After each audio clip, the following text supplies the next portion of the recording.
I am in the process of moving, and as everybody knows, there's one thing that's great about moving, and that is that there is nothing great about moving.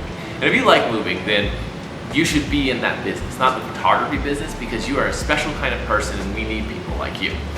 So I am trying to look for my mic, which is why the bad audio. So give me a minute as I go through this big old tub of stuff. We got our clips.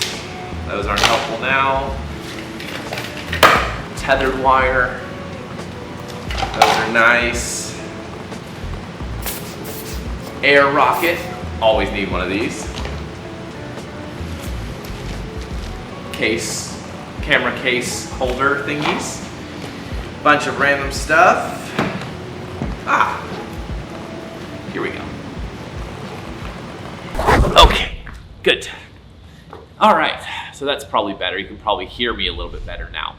So today we are doing a vlog style video because I am unpacking. I'm not fully set up with everything, but I was thinking there are a few things that are required before you start your photography business. And these are simple things. They don't have to be that complex, but I figure this might help you get started. So let's get to it, shall we? Okay, so the first one is, what is your style? What is your niche?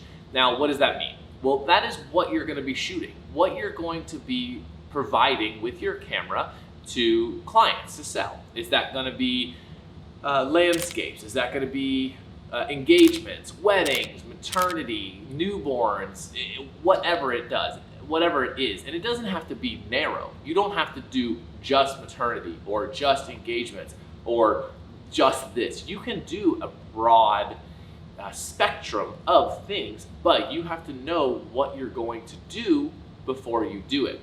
And now I recommend doing all of it and practicing, but you might find that you enjoy doing something more, then you can kind of niche down. Now I've heard people say that a lot, niche down. I have not found that completely true because you can do a lot with your camera. You don't have to do necessarily one thing, but you want to do something that you enjoy. So find something like that and start doing that. Number two is, well, we'll get into number two in a second. I gotta fix these V-flats that split apart. So I'm gonna do that. Okay, now the number two, and probably one of the most important things, is to know your camera. Now, I mean know your camera. Know how to use it, know how to adjust it, know how the settings work, know the lens that you're using, know what all the symbols on the camera mean, going through the menus, knowing how to adjust things, knowing how to change this setting, knowing how to adjust the aperture or the shutter or the ISO on the fly, knowing how to adjust your white balance. I mean everything.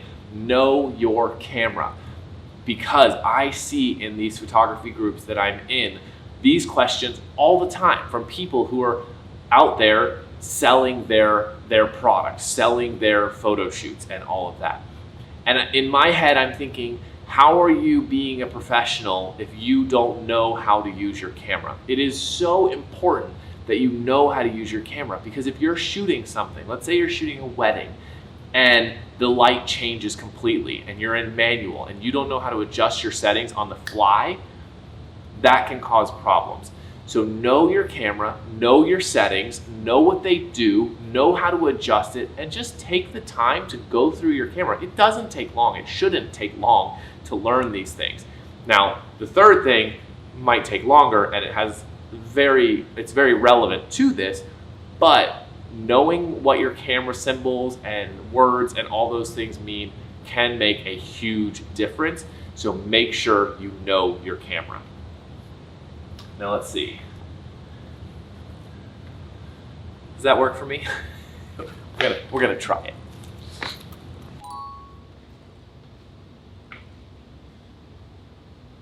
it. I think I could make it work. All right, number three is probably the most important thing, and that is to practice.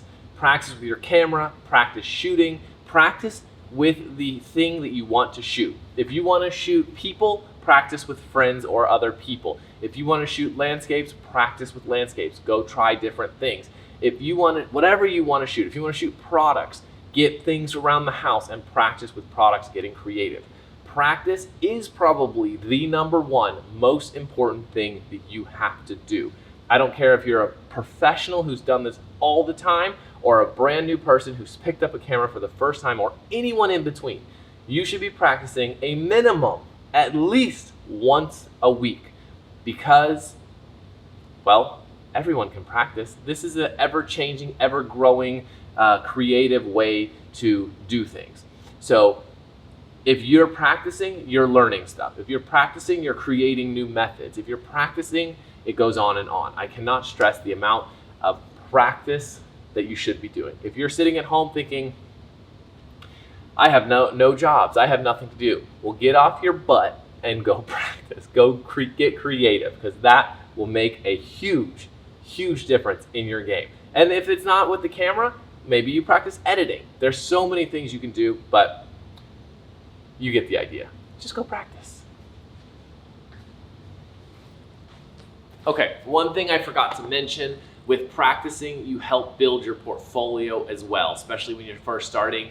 Having a portfolio can be hard to create because you haven't done really any paid work. So working with people and practicing and learning, you can build up your portfolio and find your style. That's another important one, is finding your style, because you don't want to be all over the place. You want the client to look at what you're creating, look at your portfolio, and know what they're going to get. Because let's say they hire you and you edit the photos in a completely different way than what they saw originally on your portfolio, that could upset them. So narrowing down your style, finding that look that you're gonna go for, that's super important. Now the last and fourth one, I had trouble kind of figuring out which one was more important, so I'll let you decide. It's a choice between communication and knowing your price. Now I've seen ups and downs in both. Let's start with communication. We're in the business of dealing with people. So if you can't talk to people, or if you can't respond to people or anything like that, it's very difficult to maintain or create new clientele. One of my biggest pet peeves in this industry is if you're a client and you message your photographer and they don't respond fairly quickly, especially if they've already paid a deposit or they're doing a shoot with you, that I think is bad form. Whenever a client messages me, I try and respond to them right off the bat. Now, sometimes it does take me a little bit. Sometimes I'm in the middle of something. So when I finally get the chance to respond, I say, sorry, I was in the middle of something, but here's the answer to your question. Good communication makes a world of a difference. Also, good communication helps you find more clients. Clients tell their friends about you because you were always talking to them, handling their problems, and working with them. This is a great trait to have as a photographer. If you have trouble communicating, work on it. Go talk to friends, go talk to strangers, and just go try and work on talking to people and breaking through that uncomfortability, because it will make a big difference in the long run. Now on the other side, price. This is another one where I find people have a ton of trouble with. And for me, I had a ton of trouble finding out my prices and figuring out what to charge people. I see it all the time where a photographer undercharges people. They do not know how to sell, so to speak. Their services are good, their products are great, but they're charging $100, $150, even like $200 for an hour shoot. That's way too low if you're giving a good product. Now, if you're just learning and you're creating your style and doing all that, sure, that's fine. But if you're established and you are doing photo shoots, it's pretty low. Like, I hate to tell you, that's pretty low, and you're not really gonna make a good income from that. So here's a good way to break it down. How much money do you want to make per week? Now, I'm not saying go like, oh, I want to make $20,000, $10,000. Sure, those are great goals, but let's start reasonable. Let's just start with $2,000. Let's say you want to make $2,000 a week. You want to do 5 shoots a week. That's $400 a shoot. That's not that bad. You want to throw in another shoot, you can get it down to like $350. You want to do less, that's $450. You know, you find a range. Now, what you can also do is find a price that works and where you're booking clients, raise it a little.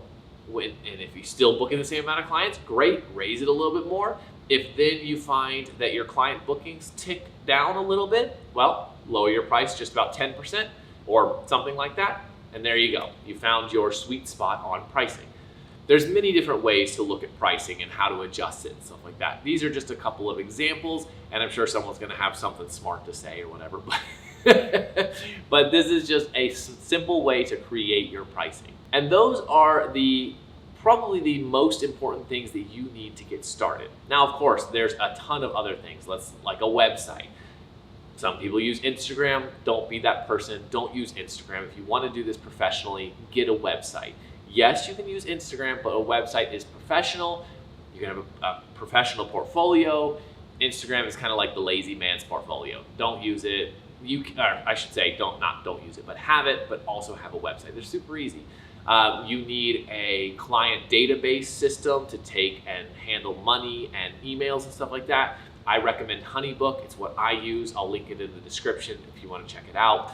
For delivery systems, for photos, I use PixieSet. Again, I'll link it in the description if you want to check it out. But realistically, it just comes to your determination. Know your equipment, know your style, know your camera, know how to do it, and start doing it. Anyways, I hope that helps. I know it was a lot of information in a very little amount of time. And I also hope you enjoyed the tour of the studio. I'm really excited to be here and really excited to get some creative stuff going. But don't forget to hit the like button, subscribe if you haven't already. And that's it for this video. If you want to check out some more, here's some. I'll see you guys next week. Have a good one.